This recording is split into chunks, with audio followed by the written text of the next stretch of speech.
आप देख रहे हैं अनहोनी। तो चलिए बढ़ते हैं आज की इस कहानी की ओर। देखो भाई, तुम लोग विश्वास करो या मत करो, मगर आत्माएं होती हैं, और मैं ये बात पूरे यकीन के साथ बोल सकता हूँ।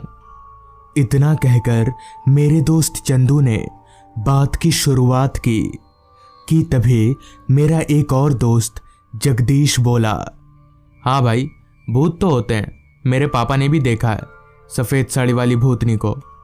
जगदीश और चंदू की बेतुकी बातों को सुनकर मुझसे रहा नहीं गया, जिस पर मैंने उन दोनों से कहा, तुम लोग जो भी बोल लो, पर मैं इन सब बातों पर नहीं मानता। ये सब फालतू बातें हैं, और अगर तुम लोग चाहो तो मैं इसका सबूत भी दे सकता हूँ। जहाँ भी बोलो, मैं अकेले आधी रात को भी जाने को तैयार हूँ।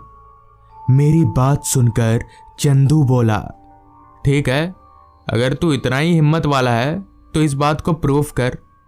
तू तो जानता है हमारे गांव के शमशान में एक छोटा सा इमली का पेड़ है जो कभी बढ़ता नहीं है, क्योंकि उस पेड़ पर एक शैतान का कब्जा है। तू आज रात शमशान में जाकर उस पेड़ की एक डाली को काट कर ला। हम मान जाएंगे कि तू हिम्मत वाला है, और हम भूत प्रेत पर विश्वास करना भी छोड़ देंगे। मेरे दोस्त के मन से डर निकालने का ये सबसे अच्छा मौका था, जिस वजह से मैं बिना किसी अगर मगर के ये काम करने के लिए तैयार हो गया और फिर अपने घर चला आया। मैंने घर पर इस बारे में किसी को भी कुछ नहीं बताया, क्योंकि अगर मैं बताता तो मुझे जाने नहीं देते। कुछ ही घंटों में रात हो गई, जिसके साथ ही मैं छिपते छिपाते अपने घर से निकलकर उस शमशान की ओर चल पड़ा। हमारे गांव से वो शमशान थोड़ी ही दूरी पर था, तो 15-20 मिनट पैदल चलकर मैं वहां आराम से पहुंच जाऊंगा। रास्ता खेतों के बीच से होकर था, इसलिए रास्ते पर एक भी स्ट्रीट लाइट नहीं थी। हालांकि मैं टॉर्च लेकर आया था, जिस वजह से मुझे कुछ खासा दिक्कत भी नहीं हो रही थी। कुछ दूर चलने के बाद अब मैं शमशान के काफी नजदीक था। हालांकि मैं डरता नहीं था, मगर पता नहीं क्यों उस माहौल में बीच बीच में मेरा बदन सिहर जा रहा था। अब ऐसा डर की वजह से हो रहा था या कोई और बात थी, ये नहीं पता। खैर, कुछ ही देर में मैं उस शमशान में पहुंचा। वो शमशान ज्यादा बड़ा नहीं था। मैं ज्यादा वक्त ना लेते हुए तुरंत उस इमली के पेड़ को ढूंढने लगा, जिसके बारे में चंदू ने बताया था। अभी मैं चारों तरफ टॉर्च घुमा ही रहा था कि तभी मेरी टॉर्च की लाइट एक बहुत ही छोटे इमली के पेड़ पर गई। अमूमन इमली के पेड़ इतने छोटे नहीं होते। मैं समझ गया कि यही वो इमली का पेड़ है, लिहाजा मैं उस पेड़ की तरफ बढ़ने लगा। ऐसा भी नहीं था कि पूरे शमशान में वही इकलौता पेड़ हो।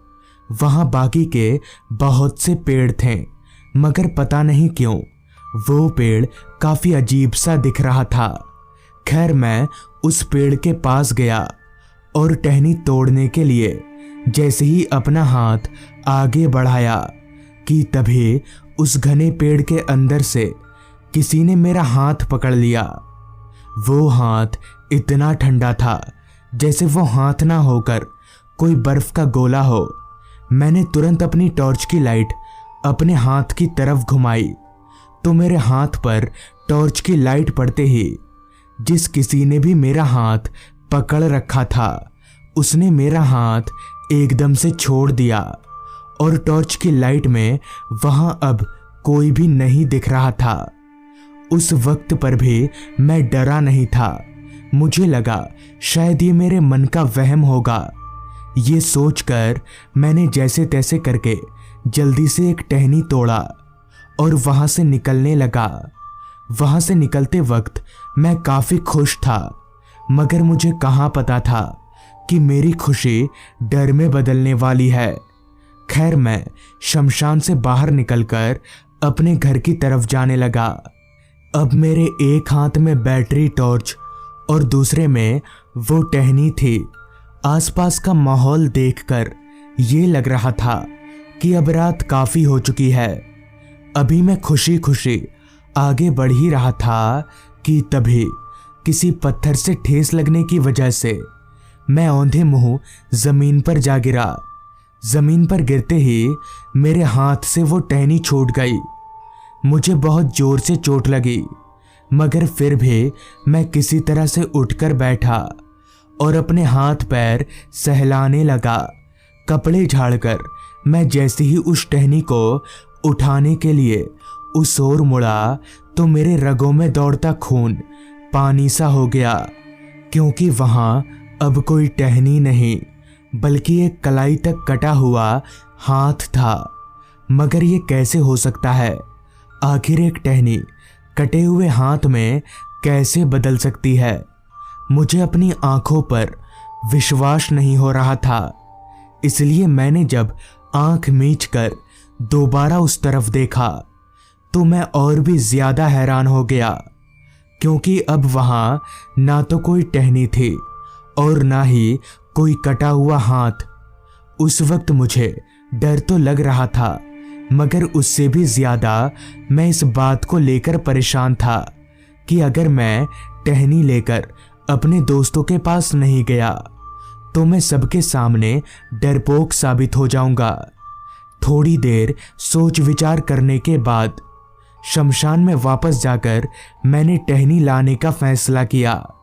हालांकि ये काम कुएं से बाहर निकलकर वापस कुएं में कूदने जैसा था, मगर फिर भी मैं ये जोखिम उठाने को तैयार था।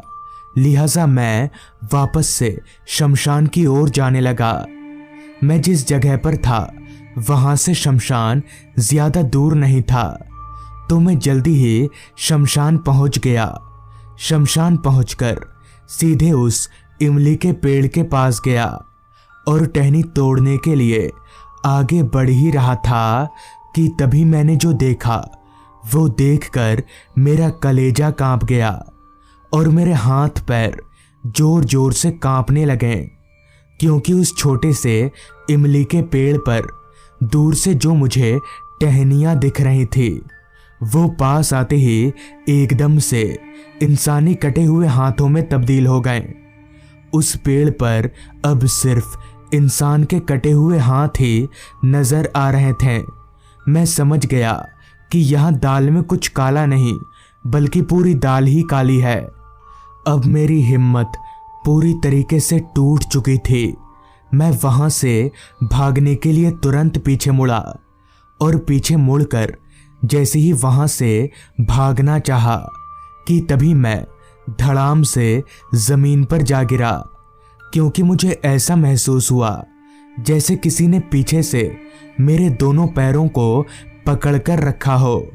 हालांकि मैं पीछे मुड़कर देख नहीं पा रहा था, मगर मैं अपने दोनों पैरों पर किसी के हाथों को साफ तौर पर महसूस कर पा रहा था। इससे पहले कि मैं उठने की कोशिश करता, जमीन से दो और हाथों ने निकलकर मेरे दोनों हाथों को पकड़ लिया। अब मैं पूरी तरह से बेबस और लाचार था, क्योंकि अब मेरे दोनों हाथ पैर मेरे बस में नहीं थे। वो हाथ जिसने जमीन से निकलकर मेरा हाथ पकड़ा था वो पूरा जला हुआ था। अब मैं अपने बचने की उम्मीद लगभग खो चुका था। एक बार को तो मैंने सोचा कि चिल्लाता हूं, मगर फिर ये सोचकर रुक गया कि उसका कोई फायदा नहीं होगा। यहाँ आसपास तो कोई घर ही नहीं है। अभी मैं वहां पर छटपटा ही रहा था कि तभी मुझे सामने की तरफ से मेरी ओर कोई आता हुआ दिखा। वो जब मेरे करीब आया तो मेरे होश फाख्ता हो गए, क्योंकि उस आदमी का चेहरा पूरा जला हुआ था। डर और घबराहट मुझ पर इस कदर हावी हो गया था कि मेरी आंखों के सामने सब कुछ काला काला सा होने लगा था। मगर बेहोश होने से पहले मैंने इतना सुना कि उस आदमी ने ये कहा, तुम्हारी हिम्मत की दाद देनी पड़ेगी।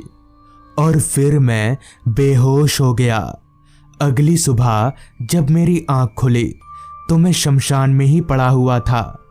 उस रात मेरी जान तो बच गई, मगर उस पिशाच ने मुझे क्यों छोड़ दिया ये आज तक कोई बता नहीं पाया। तो दोस्तों, ये थी आज की कहानी। अगर आपको ये कहानी अच्छी लगी हो तो चैनल को ज़रूर सब्सक्राइब कर लें। तो मैं आपका दोस्त आर्यन जल्द ही मिलूँगा आपसे ऐसी ही एक कहानी के साथ।